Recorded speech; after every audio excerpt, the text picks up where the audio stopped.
Hello, I'm Jonasz Rewiński and you're watching Break the Fake. They make them, we break them, and tell you everything you need to know. On the eve of the visit by US Special Envoy Steve Witkoff, Vladimir Putin made another theatrical appearance in military uniform.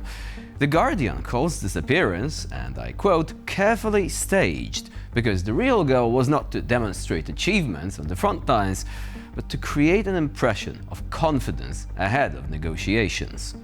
And of course, the tough guy looks are nothing new, but there is always the thing about doing that toy soldier G.I. Joe impression when you're evidently the Cobra commander instead. But we'll let it slide, at least for now, since there is actually more absurdity on the way, believe it or not. So, this military edition of Putin visited one of the command posts of the Russian occupation forces, where Russian Chief of the General Staff, Valery Gerasimov, reported on the alleged liberation of Pokrovsk in the Donetsk region. Уважаемые товарищи, вооруженные силы Российской Федерации уверенно удерживают инициативу и продолжают выполнение задач специальной военной операции. Наступление российских войск идет практически на всех направлениях. Также можно констатировать, что уничтожение формирования противника, окруженных на левом берегу реки Оскол, идет планомерно. Отмечаю также эффективные действия соединений и воинских частей группировок «Центр» по освобождению города Красноармейск. Безусловно, нельзя привести в пример и успехи штурмовых подразделений группировки «Восток», действующих на запорожском направлении. Темпы наступления соединений и воинских частей на этом направлении, как я уже говорил, впечатляют. Прошу передать слова благодарности всему личному составу группировок, командному составу за эту тяжелую, но очень важную для нашей страны работу. Благодарю вас. Командующим группировкам войск необходимо продолжить выполнение задач в строгом соответствии с замыслом специальной военной операции. И я уже говорил об этом. Это, конечно, Министерство обороны, Генштабу нужно подумать о снабжении войск в наступающий зимний период. The Ukrainian military, however, denied the capture reports. The northern part of the city is still under the control of the armed forces of Ukraine. The Ukrainian General Staff humorously clarified that Ukrainian defenders control the streets of the cities and do not plan to surrender their positions, even if Putin comes along in his parade uniform. Now, Putin's entire appearance was timed to coincide with the talks with the US delegation. Putin tried to demonstrate military successes that actually exist only in his imagination and in Gerasimov's slide decks, presumably. Meanwhile, according to the General Staff of the Armed Forces of Ukraine, Ukrainian forces continue to hold the north of Pokrovsk, Vovchansk and Kupiansk. Logistics are being actively organized to supply positions in the Pokrovsk and Myrnograd areas.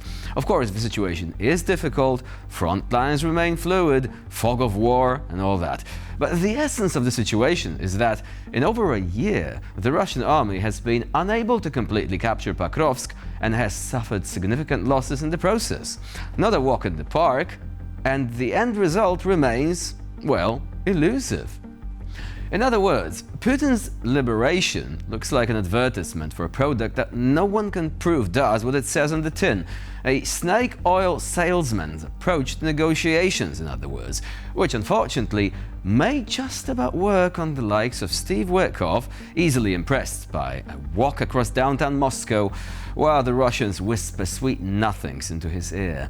And then there is Putin waiting at the Kremlin to demonstrate that, look, the Russian Federation can deliver results. The reality, however, as always, is slightly different. Another video message from residents of occupied Mariupol to Putin is spreading across the internet. People who lost their homes during the assault on the city are now appealing to the very same leader whose decisions turned those homes into nothing but ruins.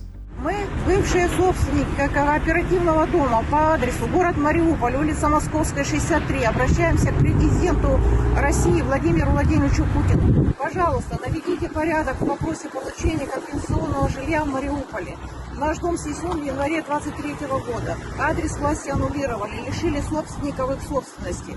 Органы прокуратуры и СК России принимают позицию не пострадавших, а местной власти. Обещали построить компенсационное жилье и выдать новые квартиры, но вместо этого нам будет предложено бесхозяйное жилье.